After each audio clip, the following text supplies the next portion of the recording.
خصوصی عدالت کی طرف سے پرویز مشرف کے حوالے سے جو فیصلہ سامنے آیا، تفصیلی فیصلہ جاری ہو چکا اس حوالے سے، اور ہم نے دیکھا کہ تفصیلی فیصلے کے اندر جو الفاظ لکھے گئے، شدید رد عمل بھی اس پہ سامنے آیا۔ ہم نے دیکھا کہ آرمی چیف کی ملاقات بھی ہوئی ہے وزیر اعظم سے، اس حوالے سے D G I S P R نے پریس کانفرنس بھی کی، اور ساتھ میں ہم نے دیکھا کہ حکومت نے بھی اس حوالے سے اپنا موقف لیا ہے۔ ہم کرتارپور میں موجود ہیں،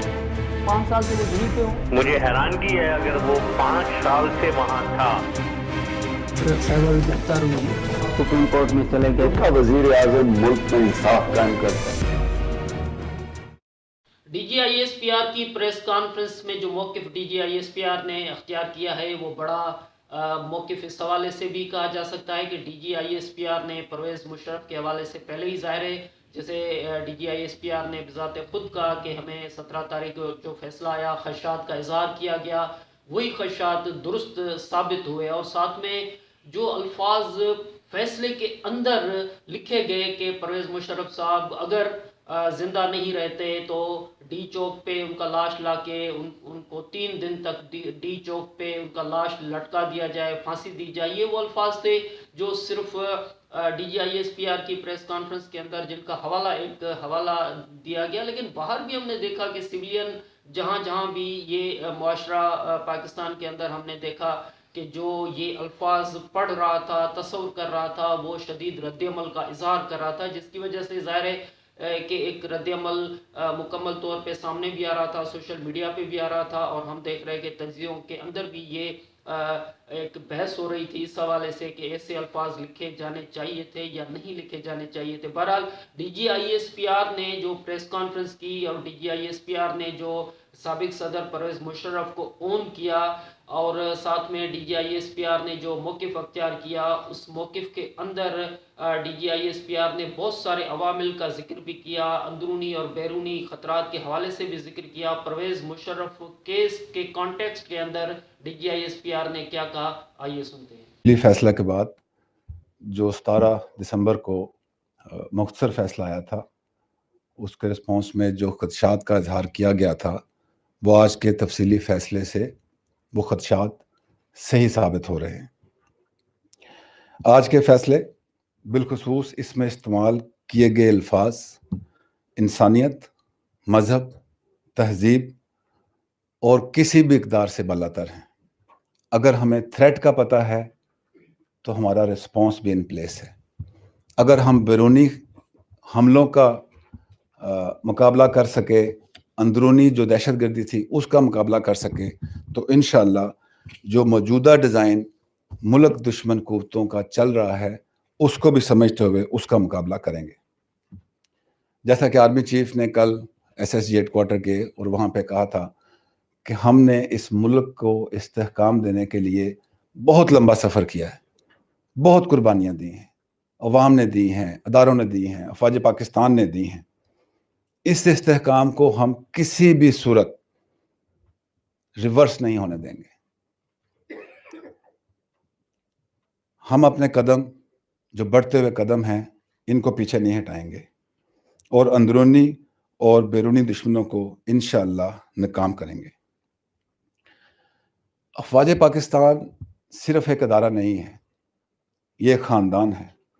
ہم عوام کی افواج ہیں اور جذبہ ایمانی کے بعد عوام کی حمایت سے مضبوط ہیں۔ ہم ملک کا دفاع بھی جانتے ہیں اور ادارے کی عزت اور وقار کا دفاع بھی بہت اچھی طرح جانتے ہیں۔ D G I S P R کی پریس کانفرنس کے علاوہ ہم نے دیکھا کہ حکومتی وزراء، وفاقی وزراء بھی اس حوالے سے پریس کانفرنس کرتے ہوئے نظر آئے۔ ظاہر سی بات ہے کہ جب چیف آف آرمی اسٹاف اور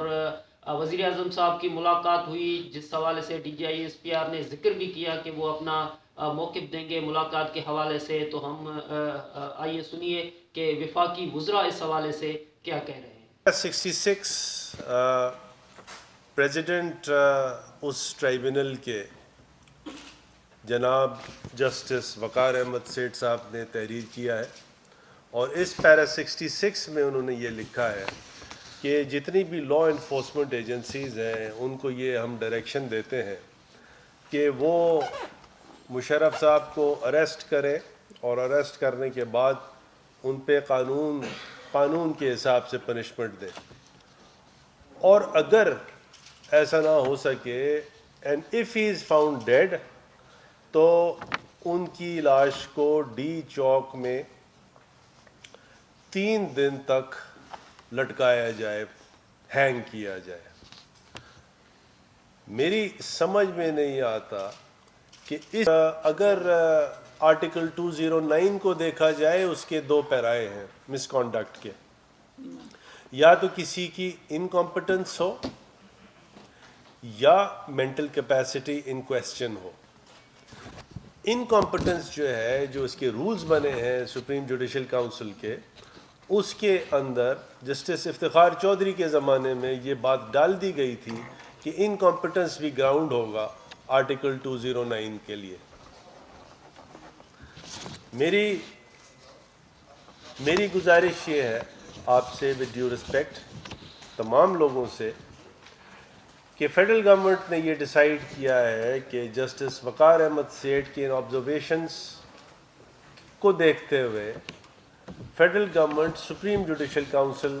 کو رجوع کرے گی، اور استدعا ہماری یہ ہے کہ ایسے جج صاحب کو پاکستان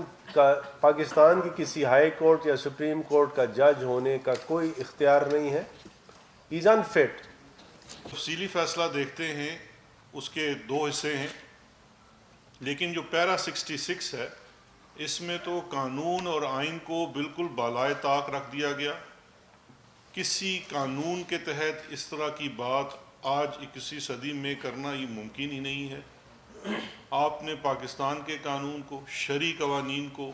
اور انٹرنیشنل لاز کو، لا منسٹر صاحب نے بھی ان کا حوالہ دیا، انٹرنیشنل ہیومینیٹیرین لاز کی تو آپ نے دھجیاں اڑا کے رکھ دی۔ قانون کی انٹرپریٹیشن کرنی ہوتی ہے، ایک قانون کو امپلیمنٹ کرنا ہوتا ہے، آپ قانون بناتے نہیں ہیں۔ تو یہ ہم کس طرف جا رہے ہیں، یہ ہم اس پہ حیران ہیں، اور بحیثیت قانون کے طالب علم کے کافی شرمندگی کا بھی باعث ہے۔ اور اس وقت جب ہم آپ سے مخاطب ہیں، chief justice of Pakistan Asif Saeed Khosa صاحب کے حوالے سے الوداعی تقریب بھی ہو چکی ہے، اور جب ہم D G I S P R کی پریس کانفرنس کے حوالے سے ڈسکس کریں تو D G I S P R صاحب کی یہ بات درست ہے کہ ادارے کے اندر جو افراد ہیں، وہ چاہے ریٹائرڈ ہو جائے، وہ خاندان کا حصہ تصور کرتے ہیں، ایک خاندان ہے، تو یہ بات ان کی بجا ہے، اس پہ کوئی اعتراض نہیں ہے، یا اعتراض والی بات ہو بھی نہیں سکتی۔ لیکن بنیادی طور پہ پرویز مشرف صاحب کے حوالے سے جب ہم چیزیں ڈسکس کریں گے تو پرویز مشرف صاحب صرف سابق چیف آف آرمی سٹاف نہیں تھے، بلکہ وہ سابق صدر بھی رہے، ان کی اپنی ایک جماعت بھی ہے، ان کا 8 سالہ ایک اپنا دور بھی ہے جس میں بہت ساری باتیں ہوئی، بہت سارے ایونٹ کریٹ ہوئے، اور ساتھ میں ہم دیکھ رہے ہیں کہ پرویز مشرف صاحب نے ان دی لائن آف فائر کتاب لکھی، اس کتاب کے اندر بہت سارے موضوع ڈسکس کیے پرویز مشرف صاحب نے۔ پرویز مشرف صاحب کے زمانے میں خارجہ پالیسی کے حوالے سے بڑا ایک شفٹ بھی آیا، تو پرویز مشرف صاحب کو جب ڈسکس کریں گے تو صرف اور صرف پرویز مشرف صاحب کے سابق چیف آف آرمی سٹاف کے ادوار کو ڈسکس نہیں کریں گے، بلکہ پورا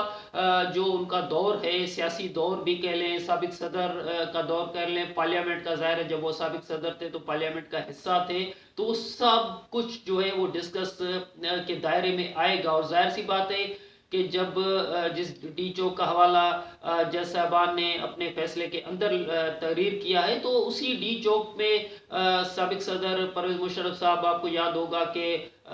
مکے لہرا کے انہوں نے کہا تھا کہ دیکھ لی کراچی میں آپ نے میری طاقت، تو وہ چیزیں ظاہر سی بات ہے کہ ڈسکس میں رہیں گی۔ اور جب آپ یاد کریں گے پرویز مشرف صاحب کے زمانے کو، تو محترمہ بینظیر بھٹو صاحبہ کا سب سے بڑا جو ایک انسیڈنٹ ہوا ہمارے ملک کی بدقسمتی کہ محترمہ بینظیر بھٹو صاحبہ کو ہم نے گنوا دیا، تو ایسے بہت سارے قصے ہیں۔ چودھری افتخار صاحب کے حوالے سے ایک وکلا تحریک، تو یہ سب کچھ جو ہے وہ ڈسکس میں رہے گا۔ ایک سابق صدر پرویز مشرف جو ہے وہ سیاسی چیپٹر کے علاوہ پاکستان کی ہسٹری کے ایک چیپٹر ہیں، تو وہ ڈسکس میں رہیں گے، وہ ساری باتیں رہیں گی۔ نواب اکبر بگٹی صاحب کا ایشو بھی آئے گا، این آر او کا ایشو بھی آئے گا، یہاں تک کہ پرویز مشرف صاحب اپنے مختلف انٹرویوز میں اعتراف کر چکے ہیں کہ این آر او دینا جو تھی وہ غلطی تھی، اور اعتراف انہوں نے خود کیا۔ اپنے کتاب کے اندر تحریر کیا کہ سیاسی جماعتیں مسلم لیگ کاف یا سیاسی پارٹی کس طرح بنائی گئی، تو یہ ساری چیزیں ہماری ہسٹری کا حصہ ہیں، وہ ڈسکس میں رہیں گی. اور ساتھ میں جب اس طرح کی باتیں جس میں یہ کہا جائے کہ کہیں انتشار نہ پیدا ہو جائے، تو یہ تو ہم پہلے دن سے کہتے آ رہے ہیں. عمران خان صاحب جب امریکہ میں گئے وہاں کہا کہ پنکھے نکالیں گے، وہاں جا کے کہا کہ اے سی نکالیں گے. پھر آپ کو یاد ہوگا کہ چائنا میں گئے وزیر اعظم صاحب، تو چائنا میں جا کے کہا کہ وفاقی وزراء کی سطح کے جو یہ چائنا ماڈل کا وہ معاملہ ڈسکس کر رہے تھے کہ وفاقی وزراء کی سطح کے لوگوں کو اگر پھانسی پہ لٹکا دیا جائے تو ملک میں امن و امان ہو جائے گا. تب بھی ہم ڈسکس کر رہے تھے کہ یہ 21ویں صدی ہے، 21ویں صدی میں اور پاکستان جیسے معاشرے میں یہ چیزیں نہیں ہو سکتی. اور جب عمران خان صاحب اپوزیشن میں تھے تب یہ باتیں چلیں ڈی چوک پہ ڈسکس کرنا آسان تھا، لیکن جب عمران خان صاحب وزیر اعظم ہیں تو وزیر اعظم صاحب کو اس طرح کی باتیں نہیں کرنی چاہیے. ہمارا تو موقف پہلے دن سے یہی تھا، جس حوالے سے عمران خان صاحب بار بار کہہ رہے تھے کہ این آر او نہیں دیں گے، آصف زرداری صاحب جیل میں، نواز شریف صاحب جیل میں، مریم نواز صاحبہ جیل میں، شاہد خاقان عباسی جیل میں، سابق وزراء اعظم، سابق صدر سب جیل میں. اور ہم جب سیاسی طور پہ تمام معاملات کو ڈسکس کرتے تھے، سوالات کرتے تھے، تو سامنے سے عمران خان صاحب کا جواب آتا تھا وہ کسی بھی صورت میں این آر او نہیں دیں گے. تو اس ساری صورتحال کے اندر جب یہ چیز آج ڈسکس کی جا رہی ہے، انتشار سے بچنے کی کوشش کے حوالے سے چیزیں ڈسکس کی جا رہی ہے، تو یہ تو وہ موقف ہے جو ہم پہلے دن سے کرتے آئے ہیں. عمران خان صاحب کے سامنے گزارش رکھتے آئے ہیں کہ ملک کو چلانا ہے تو جو بھی اختیار ارباب لوگ ہیں جو ملک کو چلا رہے ہیں وہ اس حوالے سے اپنا جو ڈیسیشن ہے وہ اس طرح کا ڈیسیشن لے تو تاکہ ملک جو ہے وہ مکمل طور پہ ایسی راہ پہ چلے جہاں پہ انتشار سے بچ سکیں، جہاں پہ ہم دیکھ سکیں کہ ہم ایک ایسے معاشرے کی تشکیل کرنے جا رہے ہیں جہاں پہ کسی قسم کا کوئی انتشار نہیں بلکہ ایک سیاسی افہام و تفہیم کی صورت پیدا ہو رہی ہے.